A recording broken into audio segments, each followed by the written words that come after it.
Ha invaso la corsia opposta, colpito probabilmente da un malore al volante, ha urtato un'altra auto, poi si è schiantato contro un palo dell'illuminazione.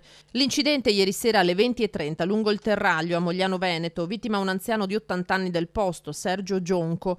All'arrivo dei soccorsi il pensionato era già morto. Non è escluso che a stroncarlo sia stato proprio il malore. L'episodio nel tratto in cui il Terraglio prende il nome di via Marconi. Stava a malapena facendo buio a quell'ora. Gionco stava rincasando alla guida della sua Fiat Panda in direzione Mestre, quando ha improvvisamente perso il controllo dell'utilitaria sbandando verso sinistra. Sulla corsia opposta sopraggiungeva un'Opel Astra condotta da una donna di 49 anni, anche lei del luogo. Le due auto si sono lievemente scontrate, poi la Panda è finita contro il palo dell'illuminazione. Illesa la conducente dell'Opel, mentre sulla salma dell'anziano, recuperata dai vigili del fuoco, ricomposta in obitorio, la procura potrebbe decidere di far eseguire l'autopsia.